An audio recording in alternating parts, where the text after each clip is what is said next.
Okay, we'll make a start, and then as more people join, we'll just let them in. So thank you for joining Anti-Capitalist Resistance tonight for another in our series of Author Speaks events in which we invite notable writers to speak about their latest work. Anti-Capitalist Resistance is a revolutionary eco-socialist organisation based in the UK, but we organise in England and Wales. If you want to learn more about us, please look us up at the anticapitalistsresistance.org, where you will find articles, videos, and the most important, how to join us. We're using Zoom tonight, and we will be recording the talk to post on our website and YouTube channel. We use the active speaker function when recording, so only the speaker is on show. However, we recognise that some friends and comrades may prefer to remain anonymous. So before we start, please do feel free to turn your camera off and change your display name. Both of our authors tonight will speak for about 15 minutes on their recent work, and then we will have time for a Q&A session of about an hour. Please can I ask that we show respect to both of the authors who have given up their time tonight to talk to us, and also be respectful of each other.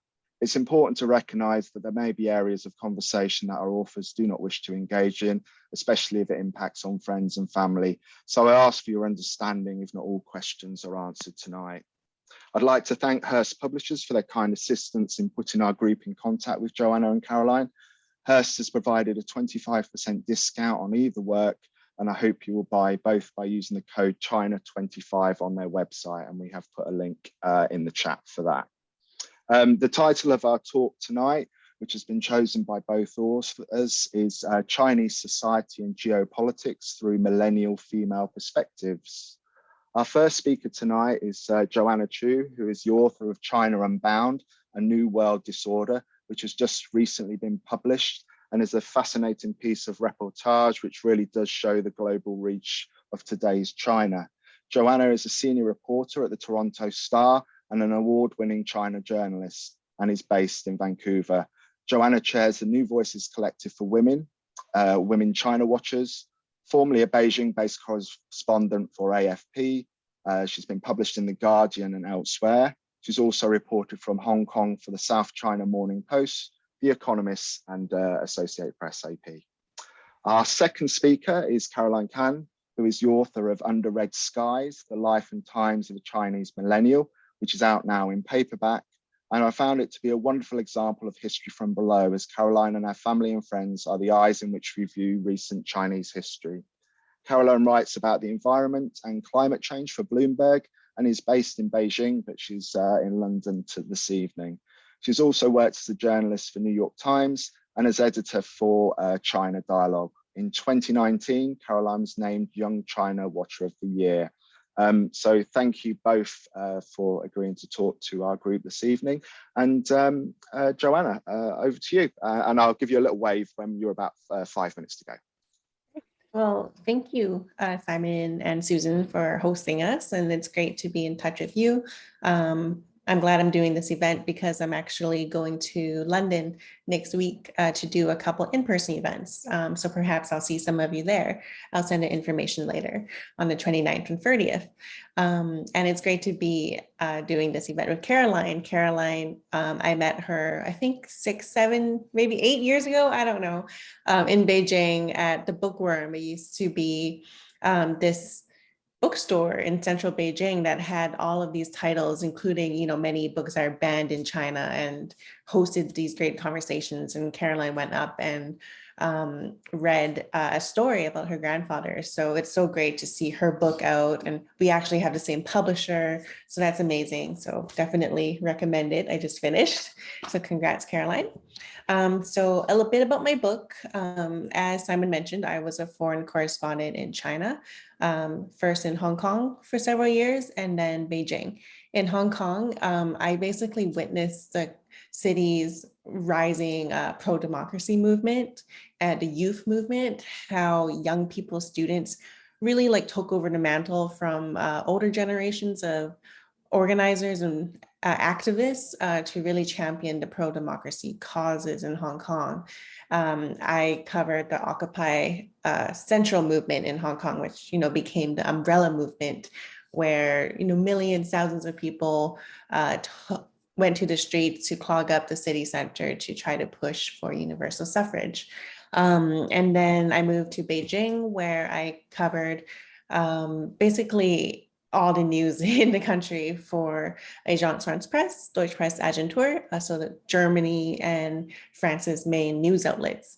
And it was really a privilege because now more than ever, and certainly when I was there, foreign correspondents were the ones who perhaps were the most free to write about China, to talk about China, to experience things and write about them without the really, really heavy censorship that happens to Chinese writers and Chinese journalists.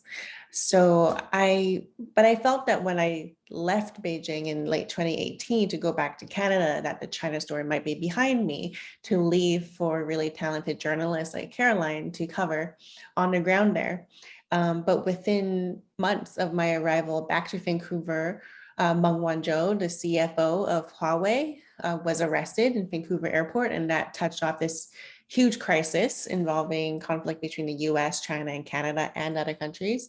And the hostage taking of several Canadian men, Michael Kovrig and Michael Spavor. I'm sure you're familiar with what happened, and that they were recently released when the Huawei executive made a deal with the US Justice Department and was able to return to China.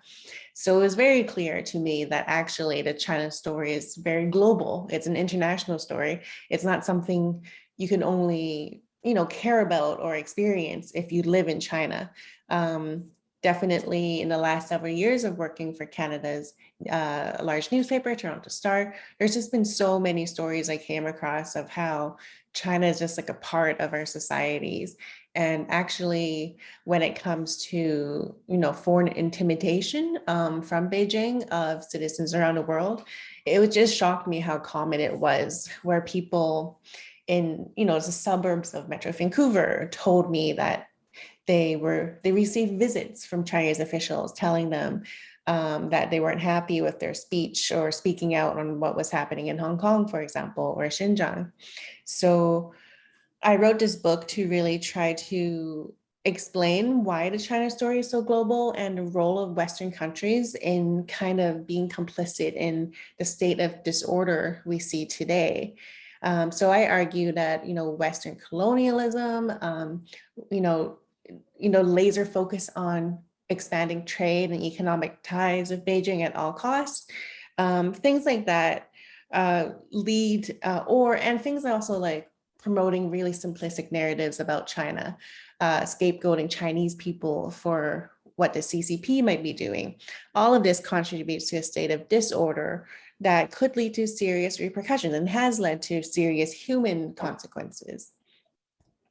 And I really wanted to make the book as engaging as possible. So I used a kind of like Karoline narrative nonfiction techniques, where I traveled to 8 countries and provided on the ground perspectives from there and sought out people who were really like, these were lived experience of them. The question of why there are these tensions between China and the West, and why China's kind of surveillance and monitoring and intimidation tactics target people around the world. One of the themes of this talk is looking at China through the lens of millennial or female perspectives. And I think that's just something that's natural, at least to me, because I am someone from the Chinese diaspora. I was born in Hong Kong, grew up in Canada. I am Canadian, and I am younger. I'm in my early 30s. And I think that provides a different perspective, because sometimes when we talk about China and geopolitics, it's seen as so abstract, I think, and highbrow, and this field of geopolitical competition that is dominated by statesmen and people, senior, political advisors and things like that. But what I think is missing is the human consequences of what's happening. So we see conflict between the US and China. What does that actually mean on the ground? Who is actually impacted? I really try to ground these discussions of these major global tensions in the human experience of them. So people who are suddenly now being accused of being Chinese spies, when they're trying to apply for jobs in Washington, D.C. think tanks as someone of Chinese descent, or people who are now having to flee Hong Kong to seek asylum in other countries because of what's happening there. And this idea that foreign governments are colluding with Hong Kong organizers to bring down Beijing, basically. So I really try to ground them in these human experiences. And I think it just happens to be the case that many of my sources were people who are part of the Chinese diaspora, who are younger. And I think they really do provide some fresh and nuanced perspectives to these major stories that we see in news headlines, but might think of as a bit more abstract. But I think these people's stories and their really like actual lived experiences help to ground it. The decisions that are being made today, all of them have a real human impact. Yeah. So would you like me to say a bit more, or should we Yeah, go please. ahead? Yeah. If you could say a little bit more, Joanna, that'd be brilliant. Sure. Yeah. Yeah. So each chapter focuses on a different country. So I think my focus is a lot on middle powers. So countries that are kind of punch above its weight as far as how influential they are, but might see themselves as not a superpower, like Canada, like Australia, relatively smaller populations, but part of major international coalitions. And for some reason, middle power countries have been a huge kind of focus for the CCP.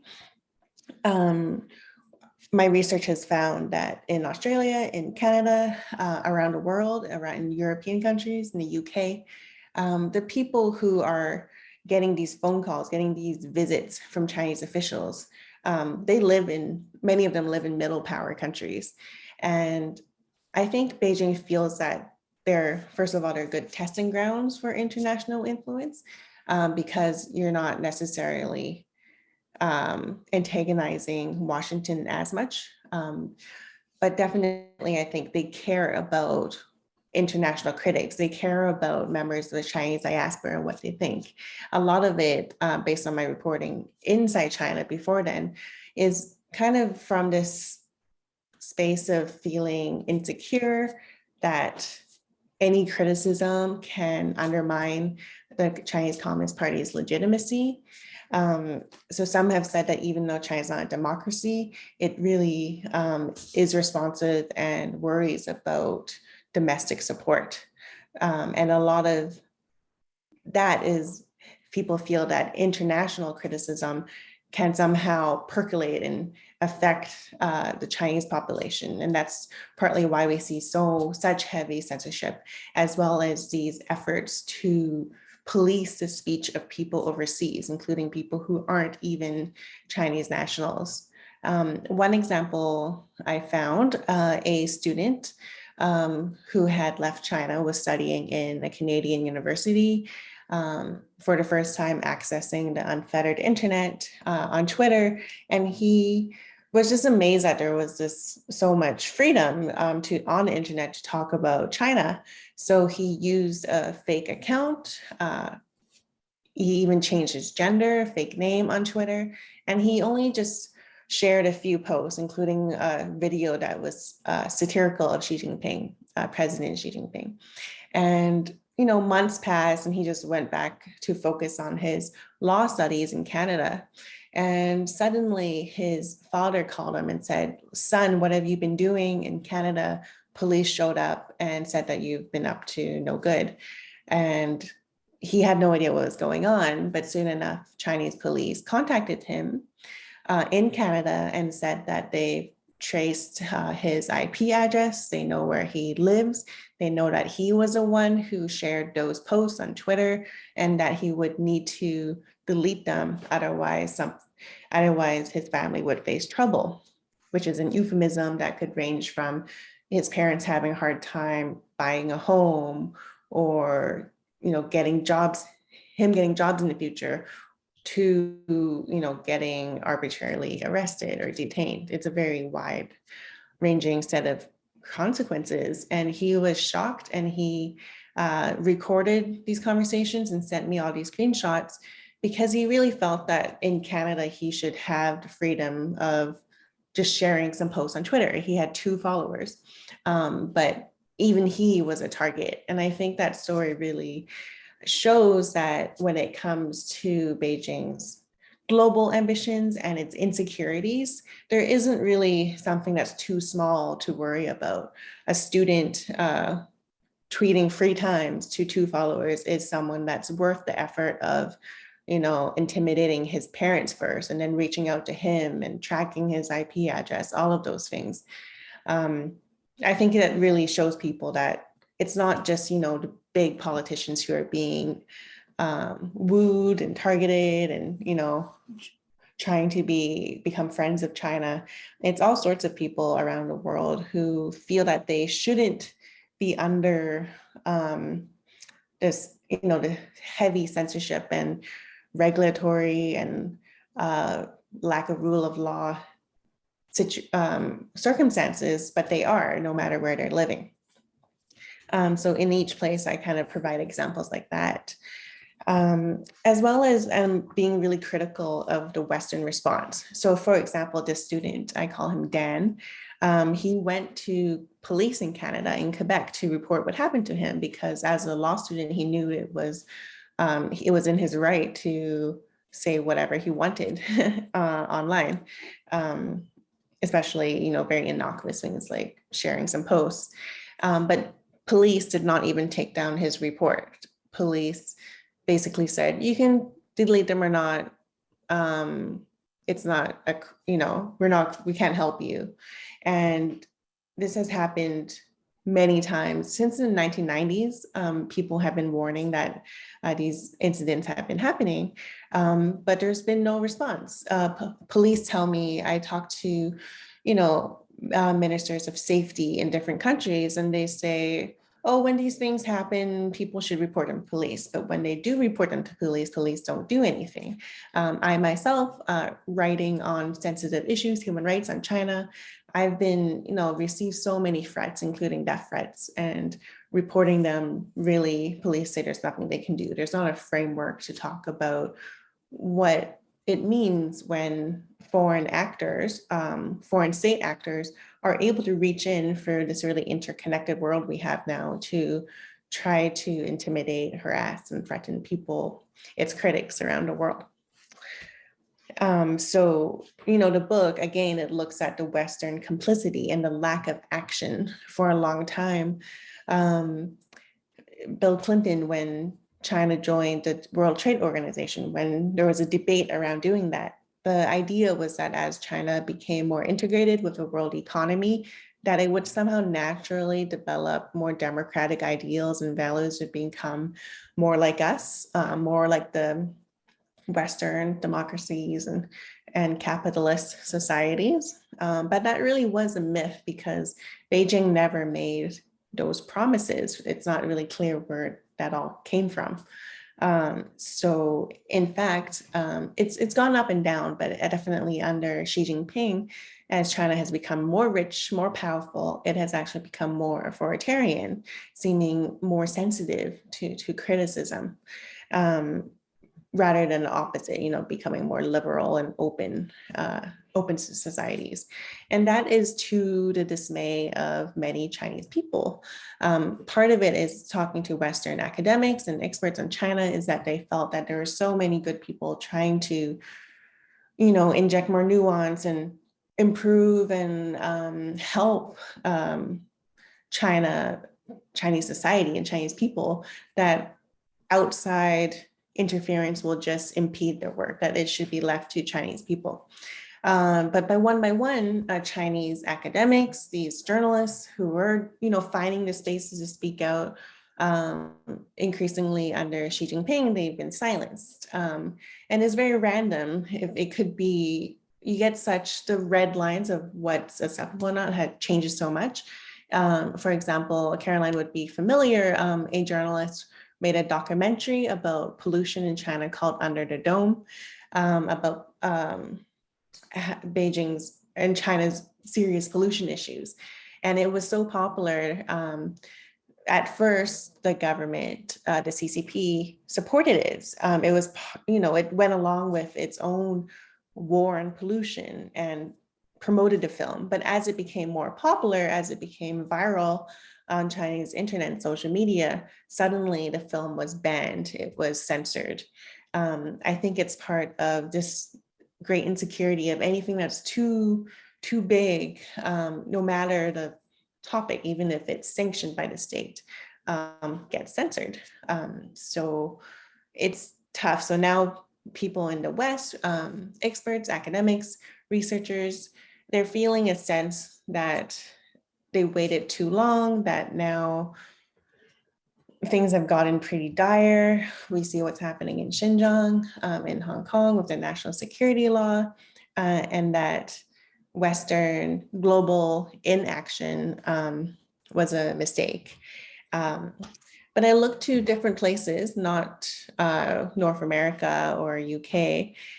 I went to Italy, Greece, looking at perspectives there, and they're different as well. They still have quite an outlook that China is still this land of opportunity for European businesses, that just by selling a product into China, you reach 1.4 billion potential customers.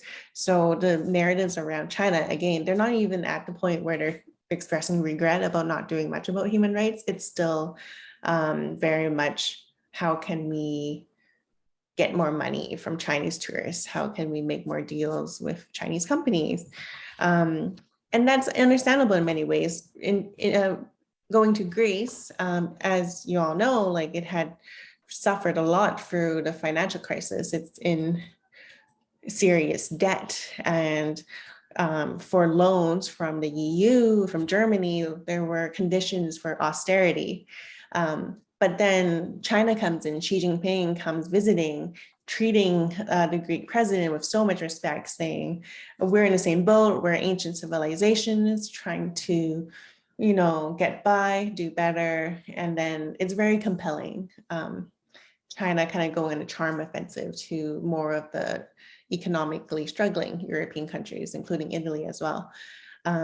So Chinese state-owned companies taking over the port of Piraeus, taking a major stake in Greece's electricity operator, and delivering good results, improving productivity in the port and other companies. So a lot has changed. Greece recently arrested a Hong Kong democracy activist who was doing a demonstration in Athens. Greece vetoed at the United Nations 2 human rights criticisms of China, making it for the first time that the EU as a bloc failed to table and actually pass such a resolution criticizing China's human rights. So you also wonder whether it's not entirely, I would say, this simplistic situation where China's buying influence, but in some cases, governments are proactively reaching out to Beijing for economic help. And it seems to me like they're expressing gratitude by siding politically with Beijing, even though it might go against its professed ideals. Greece as a, claiming to be where democracy was founded. So all of these dynamics I try to explore in each chapter. It's very complicated. There's different considerations. So I hope that anyone reading it can feel like they can take away a lot of information.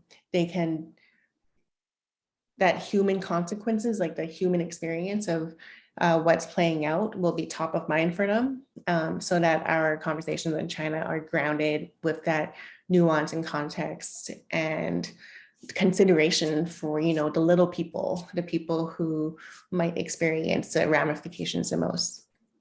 Wonderful. I didn't want to interrupt you while you were in full flow, Joanna. That was wonderful. Thank you. Now our second author, Karoline, if you'd like to give us an overview of your book, that'd be wonderful. Thank you.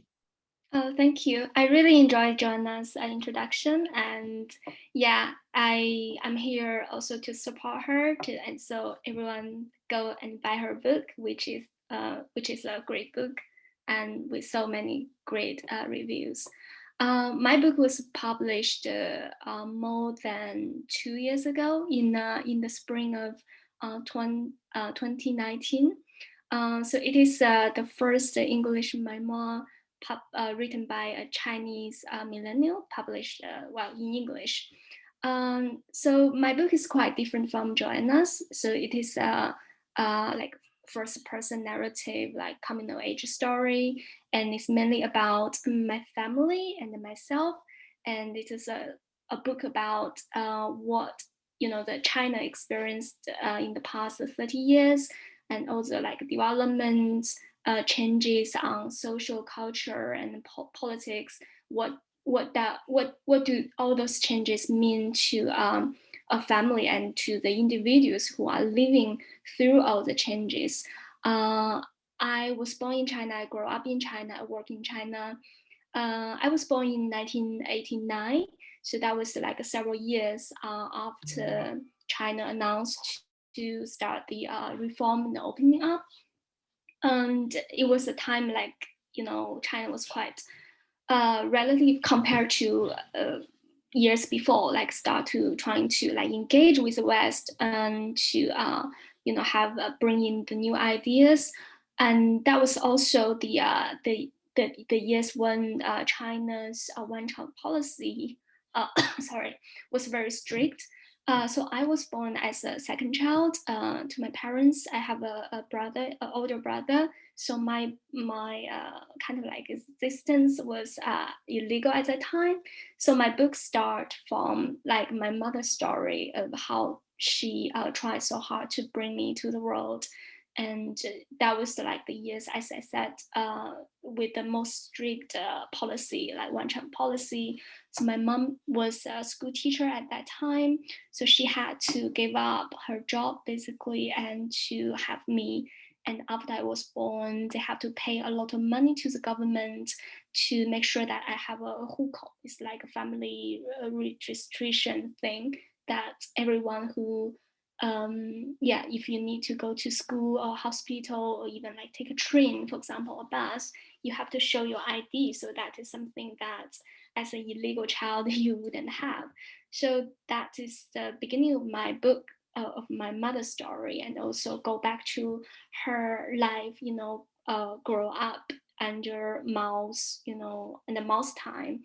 And that was like her when she was young. China was during the Cultural Revolution, and her education was interrupted.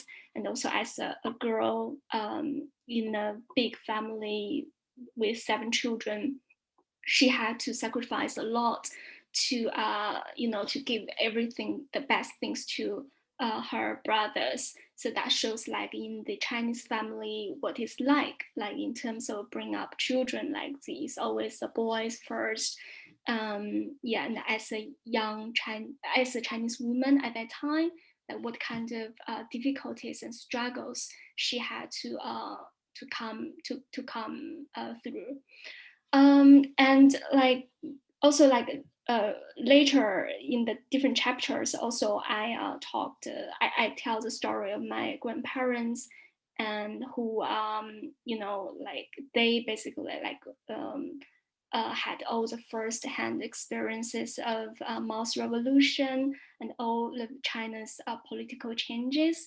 And it was like so by reading their story, I feel by listening to them, to telling me their stories, I feel like I lived through China's like a modern history basically. And but sometimes when you talk to Chinese people, probably they will say, well, there's no story to share, because this is life. This is if you talk to any Chinese family, probably you will hear like one version of another of tragedies, of the loss, of the sacrifice. So to many Chinese people, Chinese family, to make the sacrifice has become and very important part of their life, their family. But when I was young, I was so fascinated with all the stories like shared in the family, like sometimes at the dinner table. And I was like, those stories are great. They are better than what you can watch from the film or TV shows. But if you try very hard to say like, can you, well, if you ask my grandparents, say, can I interview you or like share more of your story, they probably will just like tell you that there's nothing to share because this is everyone's life. So come back to why maybe I want to talk a little bit of why I wanted to write the story. As I said, I was always fascinated with their stories, the older generation stories. But at the same time, I feel it's such a shame that, well, first, people don't want to talk to, especially to outsiders, to journalists. And second is very few people would have the platform, would have the opportunities to tell their story. And, you know, like in Chinese, like if you try to publish book in China, like people always just buy the like famous important people's story, and very like little attention is paid to the very common families. And also like because of the censorship in China, a lot of people still you know, like today's like censorship is bad, but let's say like my grandparents or my parents, when they were young, it was worse or way worse. So many people still have the old memories of like the speech, public speech, or like written words would cause you a lot of trouble, the real consequences. So it's really hard to publish the stories in China in the Chinese language with the like real firsthand tragedies or even very common like things happened in the past. So I was thinking, but I really want to, like, even as someone who records the history, right, to get those stories passed on to more people. And I think it's very important that like especially to outside readers, like English readers, if you want to understand China, we got so many news outlets out there, like broadcasting all the breaking news, all the like headlines, 24 hours a day, 7 days a week. But what does those news really mean? Like what are happening behind those headlines? So I hope that by telling my family my own story, I can kind of like be the bridge in between to like interpret what does those things really mean. And as Joanna said, there's a like human cost, human are paying the price for those things. And I don't want those stories, even like 70 years old stories or 50 years old, 30 years old. I don't want those stories to be like buried nowhere and always forgotten. Especially now, like we see the censorship in China is so strong that even what is happening last year or this year, probably like many people will just forget. So that is one of the main reasons that why I wanted to write the story. And because I've been working in like English language journalism for many years. So I have the like very lucky to have the opportunity and the platform to publish the story in English. And I think also what's also important is as the event's title today is like a female perspective. In China, also like in other places in the world, women are so like for such a long time not being encouraged to speak out, to tell their feelings, or to be outspoken. So I hope my book, by writing about my mother's story, my grandmother's story, and my own story, I hope I can maybe encourage more female writers to be brave and tell the story, and also to maybe like some women living in the other countries can read the story and kind of feel the connection. That is what I really hope. And another thing is, as a Chinese millennial, like I'm in my early 30s as Joanna, I see so many like my generation being described or being defined by people in the US or in the UK, wherever. Like when they try to write about my generation of the young Chinese, especially a few years ago, right? There was a quite like phenomenon to try to understand young China and young Chinese people. And there are so many tags out there, like this is the generation being spoiled. This is generation like followed by like little emperor and little princess. I'm sorry, but yeah, a little bit sick today. Yeah, so you saw so many tags put on us. So part of me feel kind of like, I don't want to be defined. I don't want to be, be the object in other people's books or article, news article.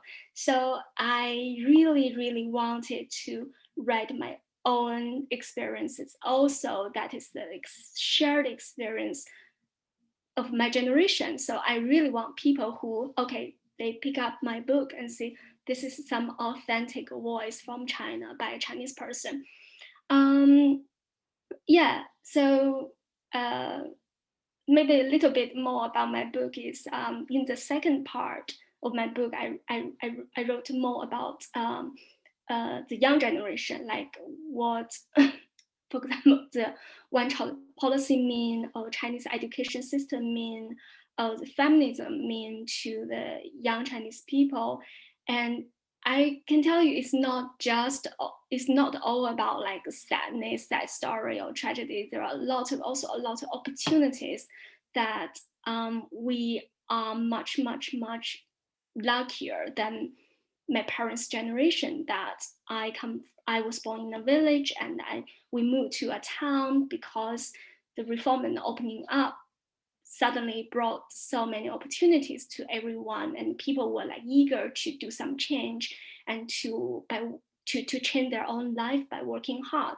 So we moved to a town, and later I went to a university in Beijing and worked in the university. I worked in Beijing since, and I meet so many people like similar with similar background as me, who,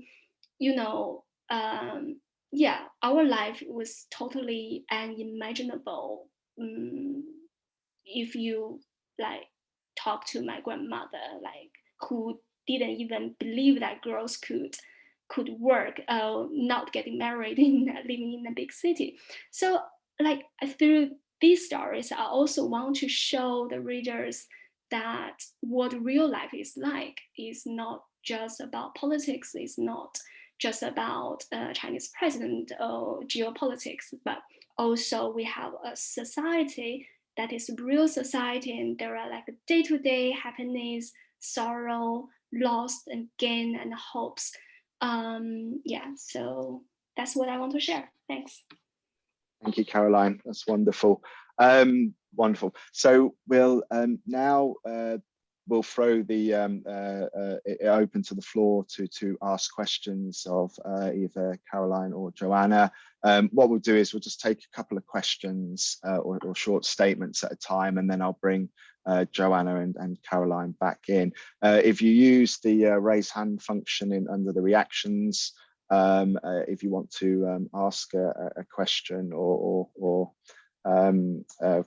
in the form of a short statement or in a question, that'd be brilliant. So does anyone want to start with a question for Joanna or Karoline?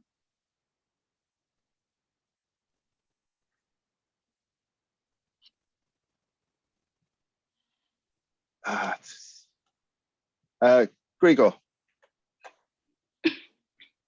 would you like to unmute yourself? Thanks for those excellent contributions. For a long time, the only people writing about Chinese women and young people were Westerners, and now we have a generation of Chinese anthropologists, journalists, sociologists, and so on, who have enriched our understanding of it enormously. And Joanna and Karoline belong to that group. I want to just make one point. We're living in an age today of growing xenophobia, of anti-Chinese racism that's exploited by right-wing circles in the United States, in Australia, in particular, with Trump and the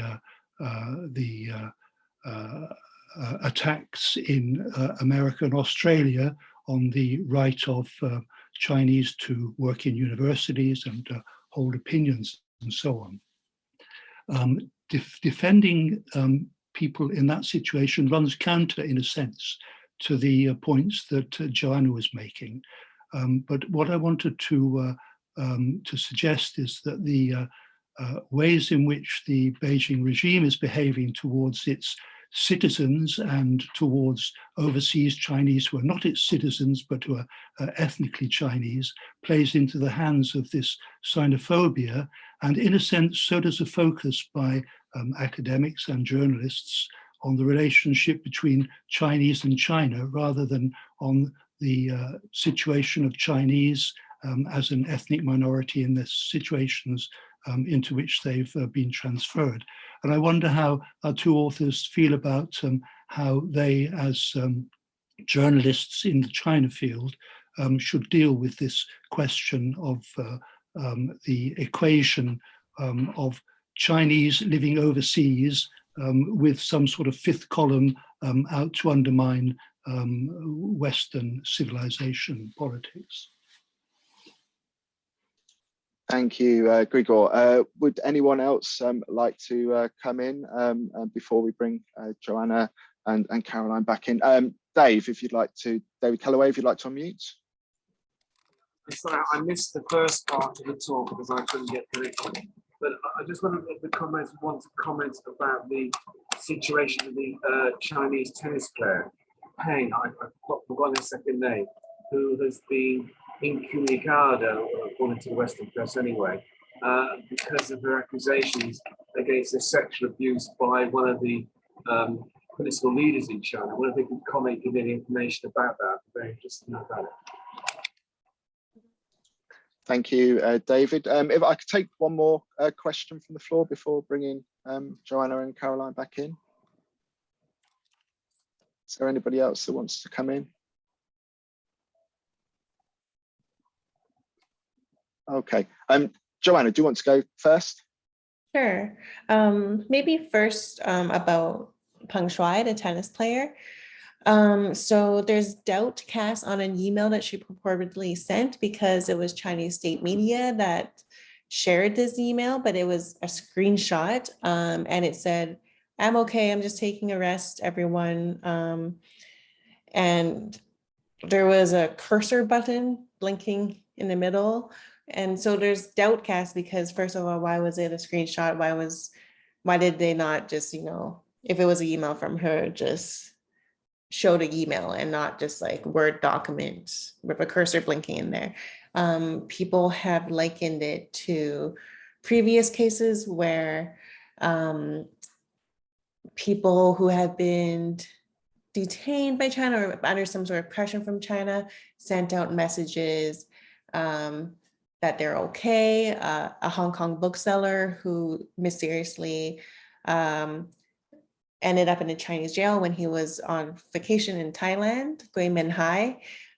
He made a message saying that he essentially kidnapped himself, like he went to China from Thailand. It wasn't, nothing bad happened to him.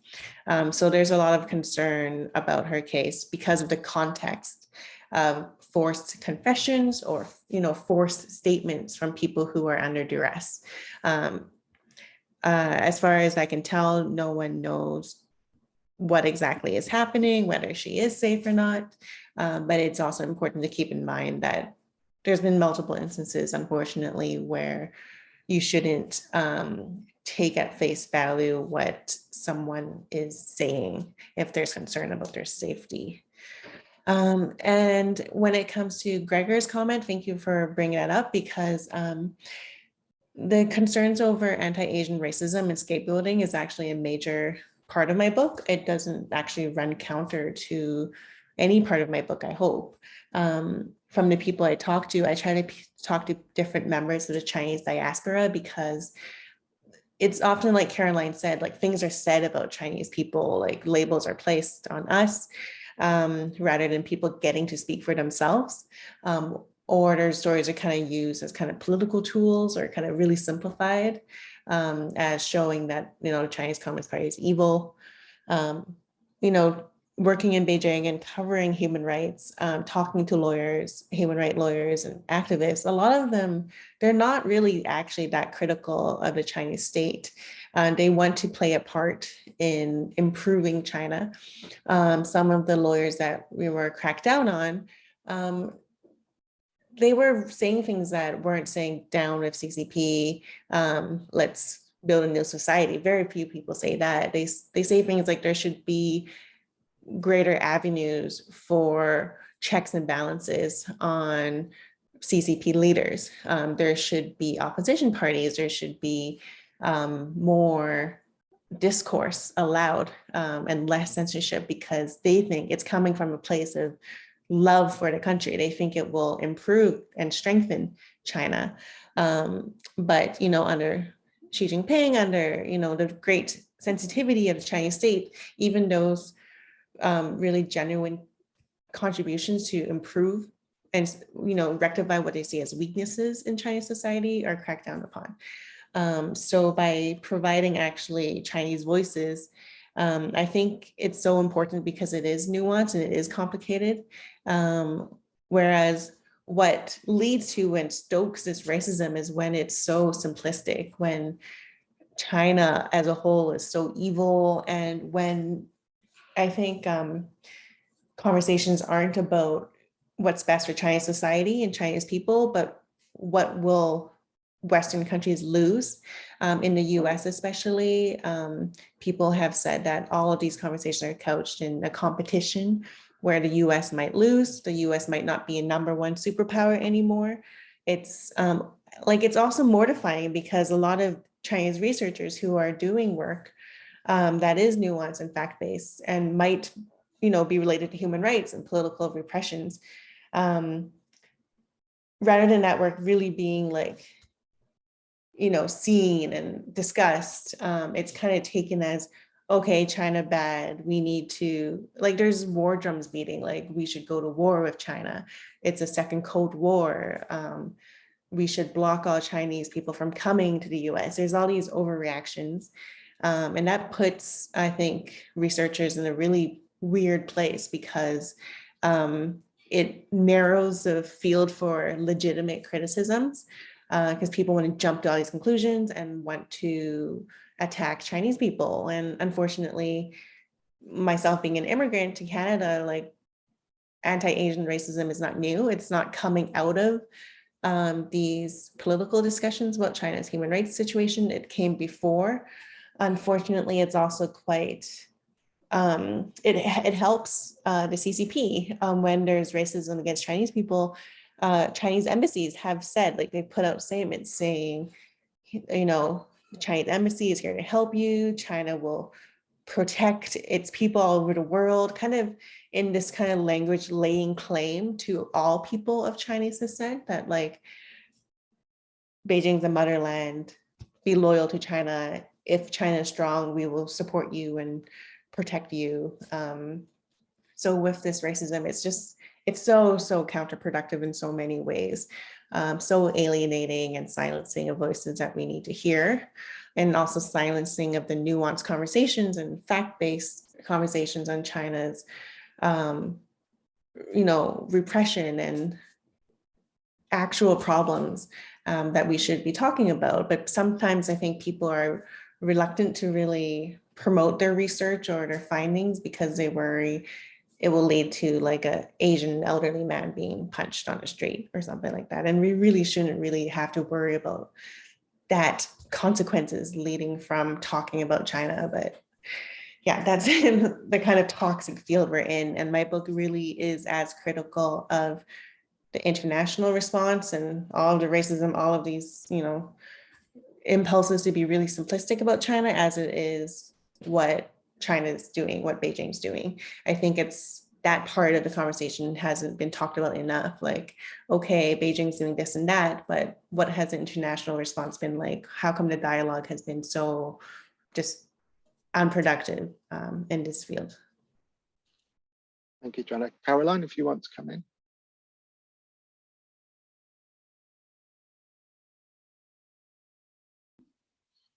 Hi, thank you for the questions. I think the Peng Shuai question, I think Joanna explained very well. Just add a little bit that it's not widely discussed in China because the censor quickly get involved and delete that post like within no time. So like while we are seeing so many comments on Twitter or other overseas social network, is not being discussed like in China or any like visible, very noticeable places. The other question about xenophobia, I think I want to tell a story about when I just started to work at international media. I think I met a lot of questions, like people know that you're Chinese, then a lot of questions will come to you, like such as why Chinese people are always in such a rush, why Chinese people are going overseas to buy all the exchange stuffs like in Japan or in other Western countries, why Chinese people are buying all the luxury products, or why Chinese people are like, all the young kids go to a business school of doing something related to finance, why people cannot just stop and relax and enjoy life. So those are some of the questions I heard when I first become a journalist. And in the beginning, I was a little bit like defensive, like like inevitably you put yourself in the position of when you are trying to explain and you try to provide a different perspective, and then you become, I'm sorry, a little bit defensive. But then later I felt like, oh, this is quite interesting. That shows how little like China is understood in the West. And it doesn't mean there's any like ill meaning when people ask this question. It's just because like China is so different from English language, culture, and a society that is so far away. And first is the language, and then the culture, and then like because of politics, the engagement between China and the Western countries, like compared to, I say, Japan or South Korea, I think is still much like relatively much less. So that is made me really wonder, like, what is in the gap that people like me can fill in, like who know China, but also sorry, but also work in the English language environment in the international media. So that was one of the moments when I thought maybe I can write more and provide different voices, trying to fill the gap. I think it's getting more and more important to have that like middle ground when the geopolitics today basically erasing all a lot of the opportunities for this kind of like in-person interaction, the in-person, conversation. And COVID is not helping, and China's border is being like controlled very strict, like for more than 2 years. So like when we are in such today's environment, I think it's difficult, but I think the meaning is huge when we try to like it's very hard, but when we try to explore by a break some of the barriers, I think the benefit is huge. It's not only for today, like we're living in 2021, but for maybe for the, I'm sorry, for the decades to come, because nobody wants to see a world where like two biggest countries in a real conflicts, like what people saw 30 years ago. So that is the thing, like really made me think maybe we yeah, this is a challenging job, but it's very worth to do it. And I can tell you that to be the person in the middle is not, you won't feel good most of the time, because that means you are facing criticism from both sides. And some like right-wing people in the West will say you are defending communism, and people at home will say you are a race traitor. Basically, like you are not, if you are not in the exact line as the party, then you are not loyal enough. So that is the like kind of situation a lot of people who trying to explain, who trying to provide a nuanced voice are facing today. And unfortunately, that is the fact we are facing today.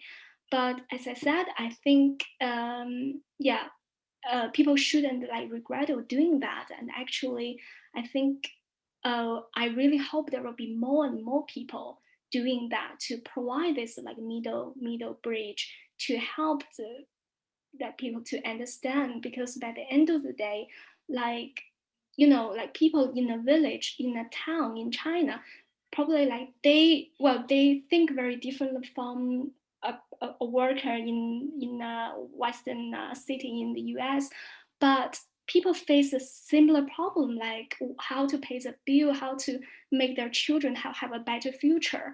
And maybe the person like who just get something delivered opens the door, and it is like the person living in a small town who's like making the products like days and nights, spending their youth and spend all their time to make very little money and to provide the thing that someone living in London or New York are receiving. So like I would say like people are actually connected in a way or not, in a way or another. And I really don't hope like people, because of the politics, and people like see each other as enemies and don't want to listen at all, and just see the person from the other country as a pure like object, and like everyone think through a geopolitical like perspective. And that, to me personally, I think that would be a really horrible world to live in. Thank you. Thank you, Karoline. So Joanna's got about another 15 to 20 minutes with us. So I'll bring in Sabignu and then Lee. But if there is a friend or comrade who wants to speak, who hasn't spoken before, or female friend or comrade, then please do raise your hand now. So I'll take Susan, then Sabignu, and then Lee. So Susan, please, if you want to ask your question. Yeah, no, mine isn't a question. Mine is a statement of gratitude. Something that happened recently is I wrote something about the history of my relationship with my mother. And, you know, she's been passed for about 19 years. And the response from people was, this is so powerful. And I think why people view this as powerful is because we very rarely hear the voices of women, especially working class women or women living everyday lives. You read about all this other stuff. And I'm so happy and I'm so grateful that you two have, as Karoline has actually done this, and that Joanna has done, so we can actually hear the voices of people whose voices we might never hear, if not through their relationship with us. And I just want to thank you. I've ordered both books and I'm really looking forward to it. So mine is a statement of gratitude rather than anything else. So thank you. Thank you, Susan. Sabignu? I'd like to hear a bit more about how people are thinking about COP26 and the Chinese promises for the reduction of pollution and fossil fuel use and their future, but also how that fits in with the dissidents, and also about how you relate to, say, some people like tell me that China is going to save the world by actually putting their investment behind the creation of alternative energy to the fossil fuel. And also they are going to save the rest of the world because they are bringing people from poverty to a standard of life that is generating across more and more and tackling poverty and inequality.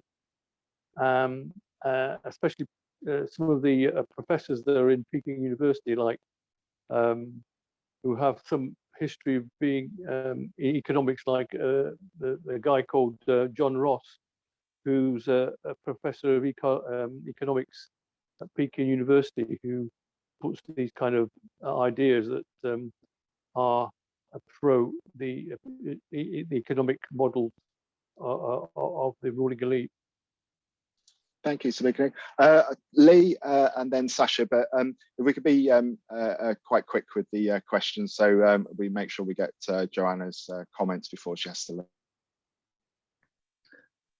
Hi, yeah, thank you both for very interesting presentations. It's a bit kind of links to previous question, but I'm an energy justice researcher. I'm just wondering about China's role in the future, and broadly, China's got a bit of a mixed bag with like making solar power very cheap, wind energy very cheap, but I say this with recognition that the West has got a terrible record.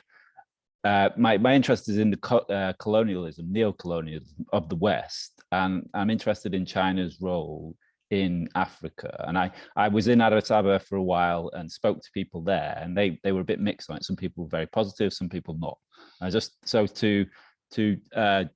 Sorry, Joanna, that question, she's traveled around and seen people's views, and to Karoline, maybe what do young people think about the climate crisis, and kind of do they get involved in things in China? Thank you again. Thank you. Sasha. Hi, yeah, thanks very much. I just wanted to firstly thank the speakers. It's been really, really fascinating, and I'm in audiobooks. I hope to come to your events in a couple of weeks. I just wanted to plug, which is a similar perspective to a lot of the perspectives expressed tonight, the Labour Solidarity with Hong Kong campaign, which sort of does what it says on the tin, but it's organising solidarity with democratic and worker struggles in Hong Kong and China more broadly. We have an organising meeting on the 2nd of December, so I'll post an email in the chat. If you're interested, please get in touch, and like comrades from ACO and others would be very welcome to come along. It'd be great to have you there. But yeah, thank you again to the speakers. It's been really, really great meeting. Really glad I came. Thank you, Sasha. So just before I bring Joanna back in, and then Karoline, I guess I've just got a really quick question, and it's about the theme of respect and what that means to the younger generation in China, because you often read, and I think you know, it's mentioned in both books. There's this a seeking of respect, and also feeling disrespected as a nation, and I just wonder whether that theme runs through for the younger generation. So Joanna? Yeah, well, thank you all of you for your great comments and questions, and for your work, Sasha, on Hong Kong. And thank you, Susan, for your kind words as well. And I think previously Gregor, who talked about why he appreciates seeing diverse experts, researchers on China. Karoline and I are actually part of a group you mentioned at the beginning, New Voices, NU, because it's a play on words, because new is woman, and also sounds like new voices. So that group, we have a directory of over 600 female and BIPOC and non-binary queer experts on China, and many based in the UK. So if you're looking for people, you know, to interview in the future or books to read, I think I'll plug our podcast and our website, newvoices.com, because we really try to platform and celebrate and promote these voices, because really I think it's the antidote to some of the problems we both talked about, all of this stereotyping and scapegoating.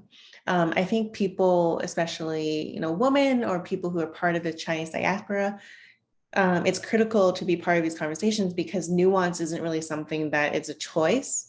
It's kind of just part of what you have to do, because like I am Chinese, I am from Hong Kong, I am a Chinese woman. So it's not really like an afterthought to people like me and Karoline, because if there's a spike in racism, I feel it, my family feels it. So yeah, I'm really glad to be part of this group, New Voices, that brings these groups together and it's more of a progressive space for China watching in general. And of course, men are really welcome in our spaces, our events, our Patreon, our social media communities. So definitely male allies are a part of it, and it's part of the change that we want to see happen. So some questions on climate. I think Karoline is the expert between us on what it means, what China can do. I did do some reporting on China's efforts to fight climate change and to look for alternative and use alternative cleaner energy. And I would say that it seems it's not just a political play in my eyes. There's really impressive ongoing actions happening. I visited, and I would say that the actions are definitely supported, but not solely on the part of the Chinese government. I think the Chinese people, entrepreneurs, are really, really dedicated as well to this space. Partly because I think entrepreneurs see it as a future and a growing opportunities. I visited these huge solar panel farms, people who are using, in some areas, solar powered heaters on their rooftops, not because it's good for the environment only, but it's actually practical for them. And it's done in a way in China where these options are actually affordable and accessible. So I think there's a lot the world can learn from some of these efforts that are taking place in China that might seem actually kind of ahead of the times. At the same time as China continues to be a major emitter, but that's also a global problem, because part of the reason factories are running in overdrive is because China's a factory for the world. What's being produced in these factories aren't primarily for Chinese consumption. It's because of our international demand just for so much stuff. I think that's part of the issue. And another reason, when it's more related to my book about geopolitical tensions and what to do about these tensions, one of the reasons why people say that it's not realistic to isolate China, to impose all of these sanctions, to kind of treat China like places like North Korea have been treated with some sanctions, because at this point, China is so integrated with the world economy and so integral to one of the things that the world should be working on, which is climate change. So I'll leave Karoline to talk about what young people think of climate and things like that. But just someone who has lived in Beijing, I would say that pollution and environment is top of mind for not just young people, but just for every Chinese person. It's when you go out of your apartment and you see that you can't even look up at the sky because it's just covered in smog. It's not really something that matters if you support the party or not. You want to be able to breathe. You want your children to be able to play safely outdoors. I found it pretty heartbreaking that Chinese moms I met, they would have an air quality monitor in their homes that shows the air quality index, and they wouldn't let their kids play outside or do exercise if it was over a certain amount. So it's something that really affects everyone. And it's something I think the Chinese government is aware. One of the many reasons it's so insecure is that it's aware that there's different factors why they might be losing support from the Chinese people or at risk of losing legitimacy. if they fail in these respects.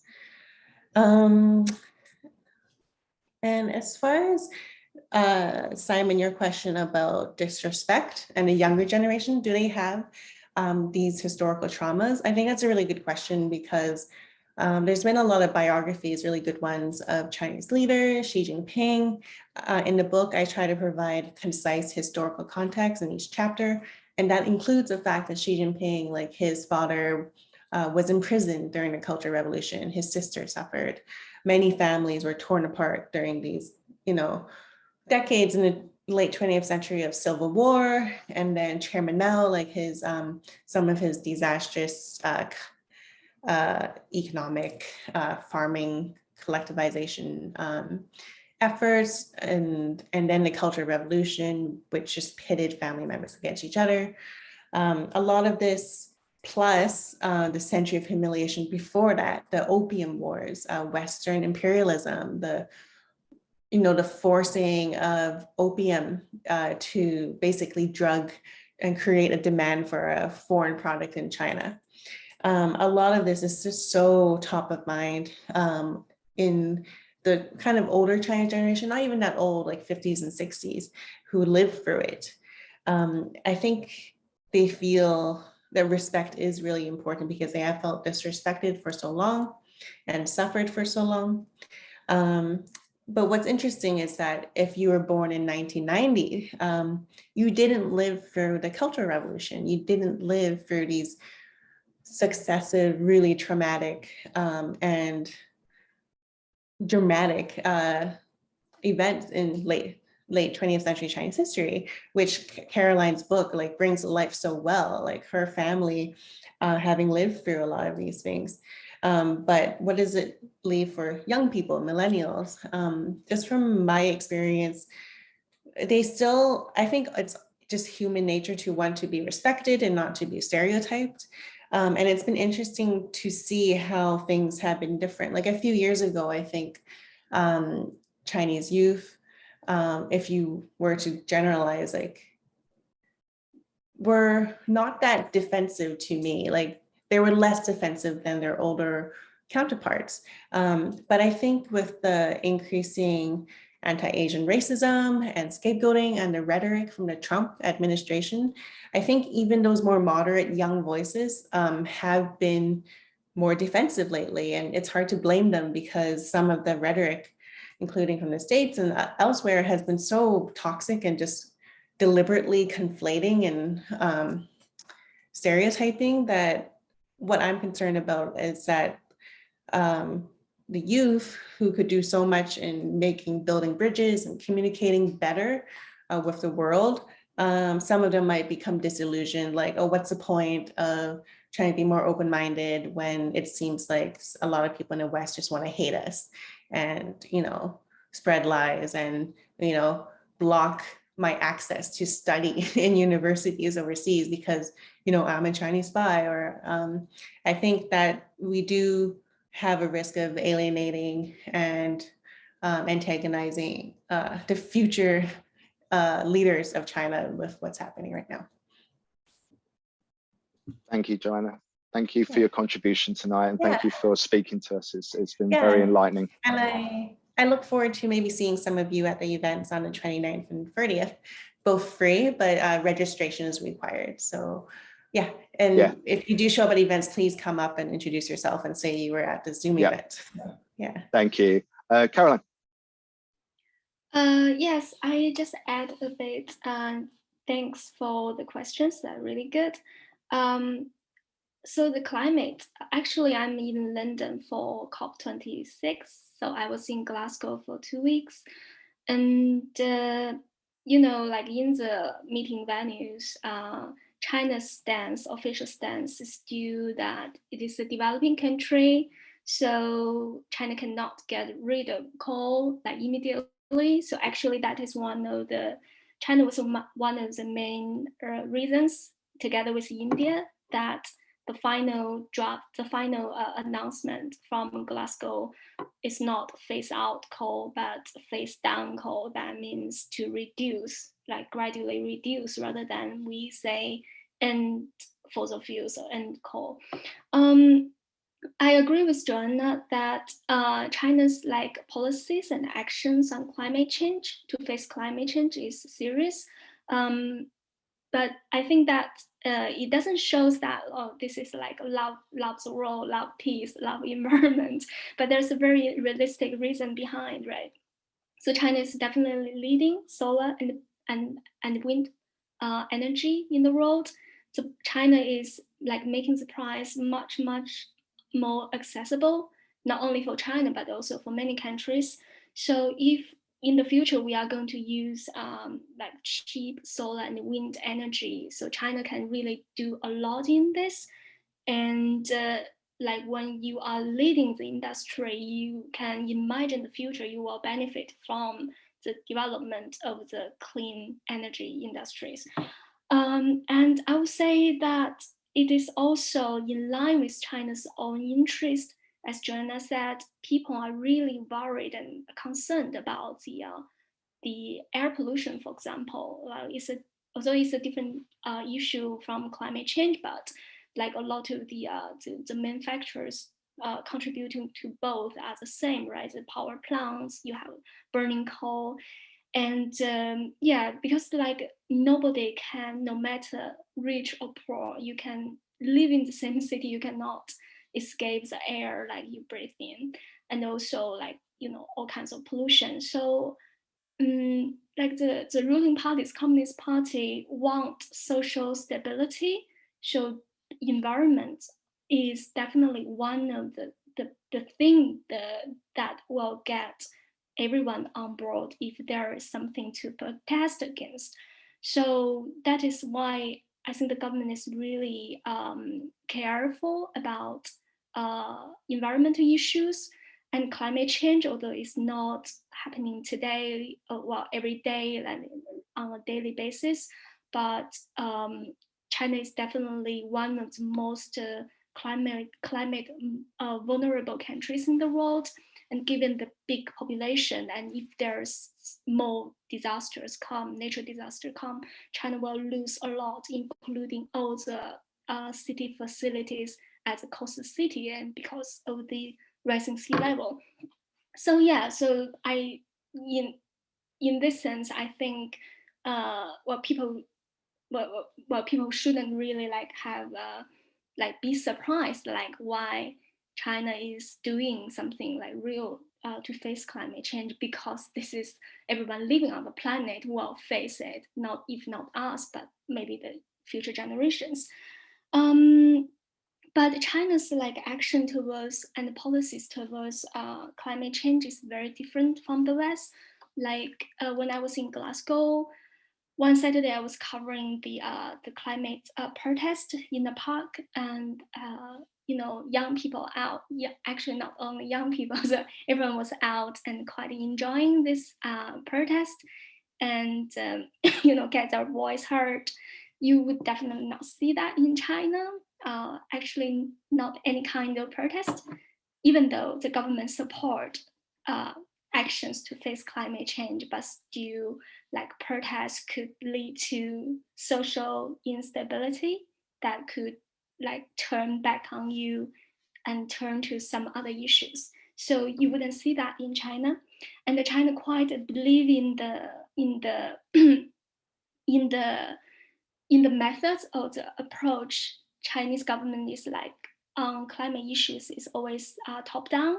That means the government believe they are in control and they are in good position of all the policies, and they know how to do this. They have the best climate researchers, they have the best scientists and the best teams. They really believe that, and they don't believe in the grassroots movements that could push against industries or government to do more.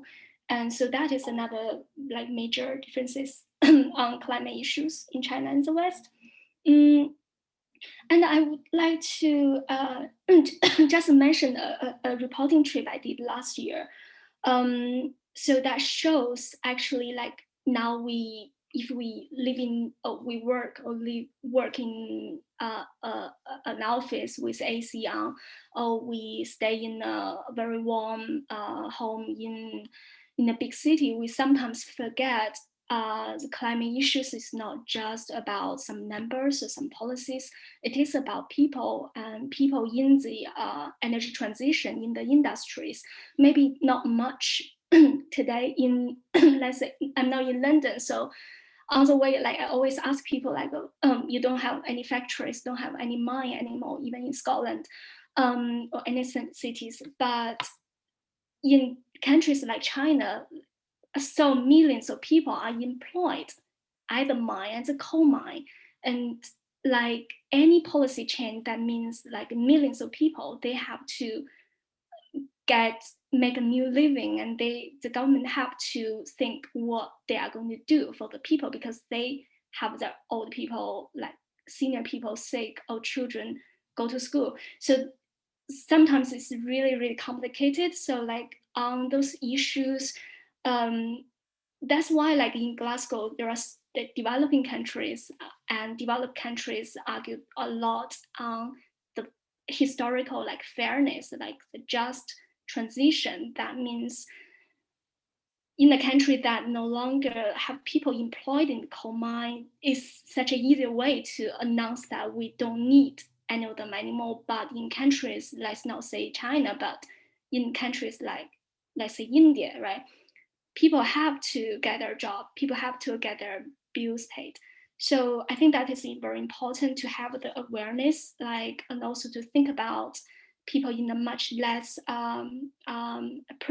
privileged position, to think about them. And the last thing about the questions on Chinese young people feeling mistreated or not treated fairly. I think definitely there are people, a lot of people think that way, because actually I wrote this in my book. I don't want to make any conclusion of like a right or wrong, who did right, who did wrong, but I would like to like explain like how this come, like how we end up in this position where so many people my age feeling they are misunderstood or mistreated. Like since a very young age, we are being taught at school of the history since the Opium War, as Joanna said. And a main theme in that teaching was like China keep being bullied, Chinese people not being respected, and after all the wars. And since if you imagine yourself sitting in a classroom and having this kind of education since a very young age, I think it's very naturally you grow up having the like kind of awareness, or maybe sometimes oversensitive about China and the West, China's today and China's history, Chinese people and Western people. And in the recent years, domestic medias having been like overemphasizing on the differences, and there are a lot of like extreme like nationalism news outlet there to emphasize the stories of Chinese, like China is getting stronger and we no longer need to listen to the West. So that come back to strengthen people's idea of the stronger idea of like China against the West. It's like, oh, we need to focus on Chinese culture to rejuvenate Chinese history. So definitely, yeah, and you see more and more people being more defensive of China. Yeah, and just the last big thing is at Glasgow. One example is China's top negotiator at climate change. He was at a press meeting, and a foreign journalist asked him, "Can you answer in English?" And he said, "Can you ask in Chinese?" And this, like, nobody at the meeting was really didn't pay that much attention, but this anecdote got back to China, and it became like one of the biggest stories of that day, instead of like any serious negotiation in the meeting. But the biggest climate story that day is China's top negotiator gave the foreign journalists a lesson of why don't you ask in Chinese. So I think that shows something. Thank you. Thank you, Karoline, and thank you, Joanna, for a wonderful talk this evening. I hope friends and comrades will go out and purchase both of the books. If you do go onto the Hearst Publishers website and put the books in your basket and put the China 25 code in at the end, you will get a 25% discount on both of those titles. So again, thank you for spending your Thursday evening with us. It's appreciated, and please do keep a lookout on our website for future events and our analysis and articles on the events in the UK and abroad. So yeah, thank you to everyone for coming this evening, and have an enjoyable rest of the evening. Thank you. Thank you. Thank you very much. It was really great. Thank you.